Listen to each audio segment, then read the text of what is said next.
very big deal, big country actually, and they're wonderful, hopefully wonderful for both sides.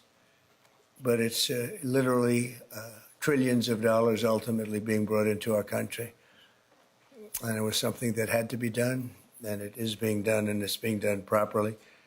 We're now negotiating with various other countries, and the rest we're just sending out the bill to. We send a bill, we send a letter saying that you'll pay a certain tariff.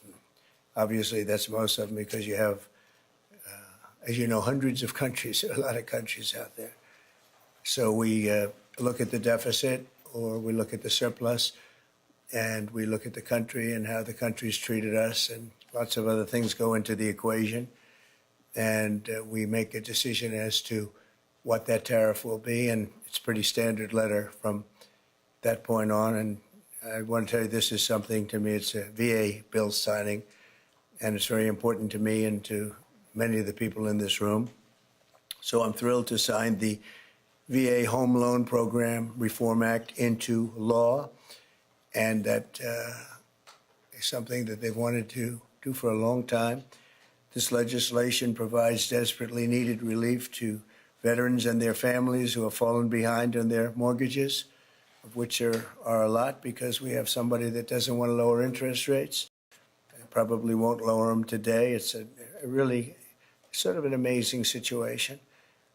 And it helps keep our promise to end veterans' homelessness. And we're going to do that for America. We're going to do that for our great veterans. I'm thrilled to be joined by the bill's sponsor, Congressman Derek Van Orden. Where is Derek? Right here. Derek? Hello, Derek. I didn't see you back there. Well, I'm a Navy SEAL. Snuck up. Let's see. And Mike, how are you, Mike? Mr. President. These two gentlemen are terrific. They are working together, and they've been working together, Mike, a long time on this. So I just want to thank you both, and I'll ask you to say a couple of words. An estimated 61,000 American veterans are in danger of losing their homes, as you know. But thanks to this bill, the Department of Veterans Affairs will be empowered to pay loan holders the necessary amount to prevent foreclosures on our veterans, so our veterans won't be foreclosed and put out onto the streets. It's very important. This bill also creates a 5-year partial claim program that could benefit up to 3.7 million veterans. That's the kind of numbers you're talking about. It's big stuff. The costs of the program are fully offset and will add nothing at all to debt. This common sense legislation had overwhelming support and passed unanimously in the House and the Senate. Wow. When was the last time that happened? That's pretty impressive. My administration is committed to doing everything possible to ensure that our veterans are treated with respect and treated as well as anybody in this country. They're so important. They're so great. They've suffered so much, in many cases.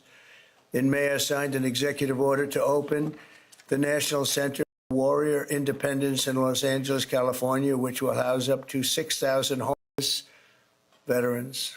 You know, until we came along, they treated the veterans far worse than the illegal immigrants. They came in, they were staying in hotels, luxury hotels, and the veterans are staying outside of the sidewalk on the same hotel. Some pictures are just incredible. In addition, we'll also be opening a full-service VA center in New Hampshire, which is the only state in the union to not have a VA center. And I made that promise to the people of New Hampshire a long while ago, and we got it done. It's the only state that doesn't have, and yet you have a lot of veterans in New Hampshire. We're slashing the wait times at VA medical centers, and we're bringing back VA choice and VA accountability, which I had and the Democrats abandoned. It made it so much better. Accountability, meaning if you treat our veterans badly, we treat you badly. You get fired and beyond that. And VA choice is you can get out and you can, if you don't have a doctor ready, willing, and able to take care of you within the VA, you go outside, you go see a doctor, you get better, and we pay the bill. And the veterans loved it. We had a 92% approval rating. And what did the Democrats do? They came along and they ended both of them, and they hired back many of the people that we fired. We fired people and replaced them with great, loving people. But we fired people who were sadists In many cases, they were sick. They were thieves. They were stealing. And they hired them back. The accountability, meaning the VA accountability, it was a big deal getting it passed because you have unions, you have all sorts of problems to go through. We got it through everything. And the Democrats, as soon as they got back, they hired many of the worst people right back, and we're getting rid of them. But I want to thank the two gentlemen standing behind me, and I'd like to ask you just to say a couple of words, and then we'll take a few questions if you'd like, and we'll sign the bill, and our veterans will be very happy about it. Thank you. Mike, do you want to start? Well, first off, thank you, Mr. President, for signing this bill today. Let me tell you that not only this bill, which will help make sure that those veterans have got themselves in a situation where maybe they would be foreclosed on, it gives them just a little bit extra help without the government going into a banking business like what we had with the previous administration. I also want to say thank you, too, though, for appointing Doug Collins as our secretary for the VA. As chairman of the VA, having the opportunity to work with Doug, one, because we worked together before, but he has the right attitude, and the attitude is the VA is not about bureaucracy. It's about the veterans, and we want to keep it that way. That doesn't mean we don't have a good workforce. What it means is that workforce is focused on the veterans, not on making sure that the VA grows, but making sure that the VA does the job it's supposed to do. And thank you, Mr. President, it's your leadership that allows that to happen. Thank you, everybody, for coming here today. Thank you, Mr. President, for hosting us here. I'm the longest-serving enlisted member of the United States military to ever get elected to Congress in the history of our nation. And I'm unequivocally stating right now that President Donald J. Trump is the most positive, pro-veteran president in the history of this country. And so he backs up his words with deeds, and this is another example of how President Trump is taking care of our veterans. So, sir, I'm very thankful for you, for your leadership, and let's get this thing done and get our veterans into homes. So God bless you, and God bless the United States. Thank you, my friend. Thank you. Let's sign first, and we'll take a couple of questions. We'll get it done. A long time.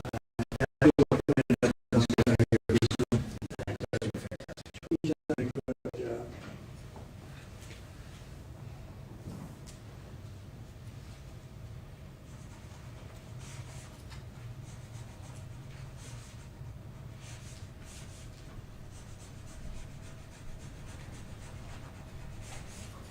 Okay. Is that a good one? That's a good one. No water pen?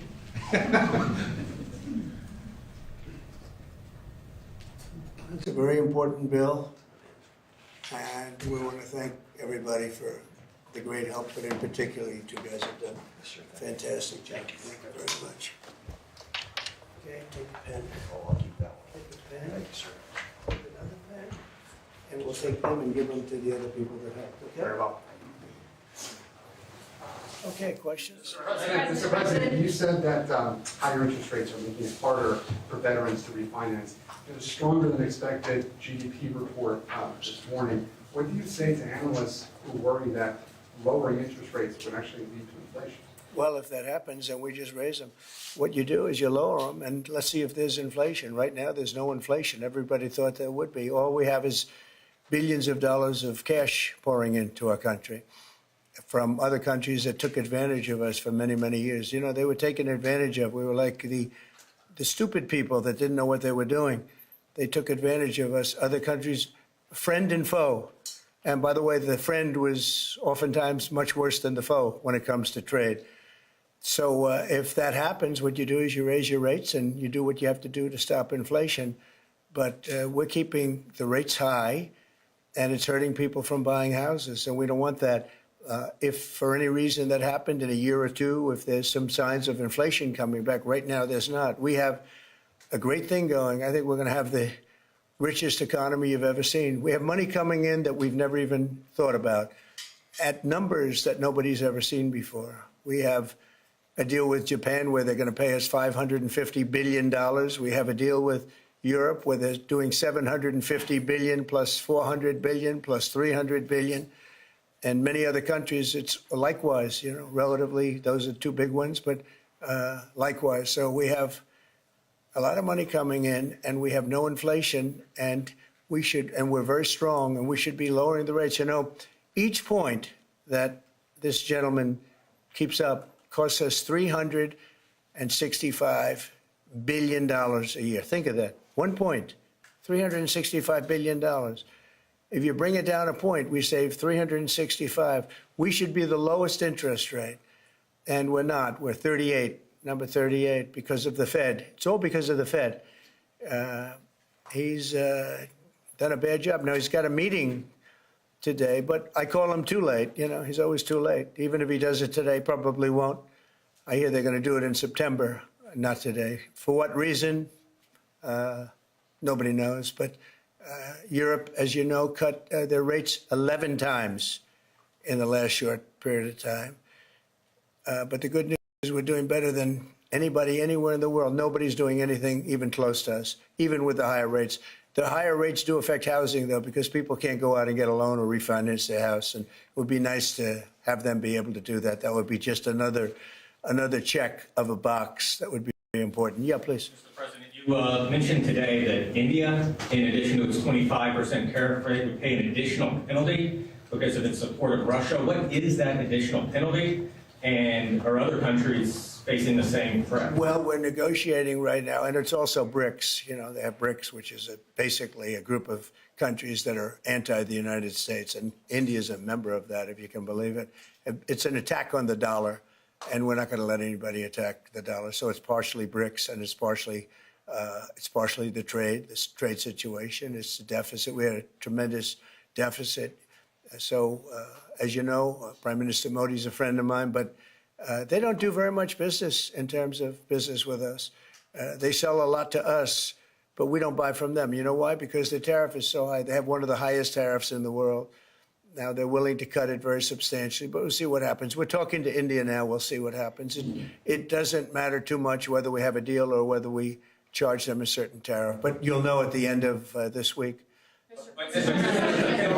August 1st is a very big day for this country because money is going to pour into the United States like we've never seen before. Yes, ma'am. Thank you, Mr. President. Senator Hawley introduced legislation that would ban members of Congress from owning or trading individual stocks. It extends to the president and to the vice president. Are you in favor of that legislation? Well, I like it conceptually. I don't know about it, but I like it conceptually. And, you know, Nancy Pelosi became rich by having inside information. She made a fortune with her husband, and I think that's disgraceful.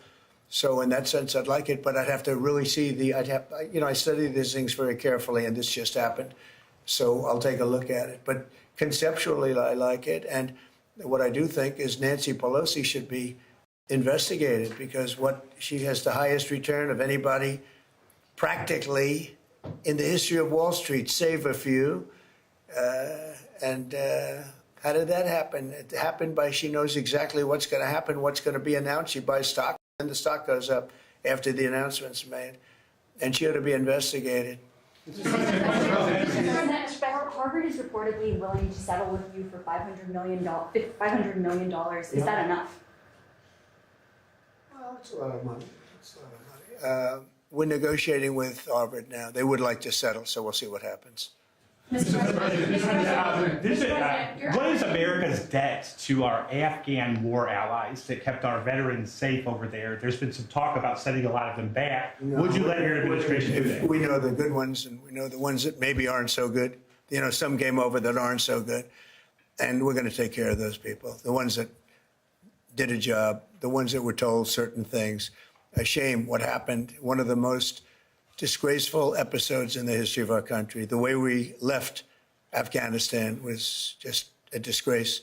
But I understand your question fully, and we'll take care of 90% of your question, okay? I know what you mean. Thank you very much. Mr. President, on the tariffs on India, are you still open to negotiate with India on the tariff front Well, we're on a talking deal? to them now. We'll see what happens. Again, India was the highest or just about the highest tariff nation in the world. And one of the highest, 100 points, 150 points or percentages. So India was one of the highest in the world. They had won 175%, and higher than that. You know, there's another higher one is Canada. They've been charging our farmers 200%, 300%, 400% for years, and nobody did anything about it. but India is one of the highest. So we're going to see. We're negotiating with India right now. Cash Patel reportedly found burn bags of Russiagate materials, and we'd love to get your thoughts on that. He said what? Burn bags of Russiagate materials that don't know FBI that. supposedly found. I don't know. I don't know what you mean by that statement. Say it. Bags full of Russiagate A documents. burn bag. I thought you said appointed a man named burn bag. Go ahead. No, so he You got to speak up. thousands of documents in these bags, supposedly burn bags at the FBI in the secret room. Well, I want everything to be shown. You know, as long as it's fair and reasonable, I think it will be shown and it should be shown.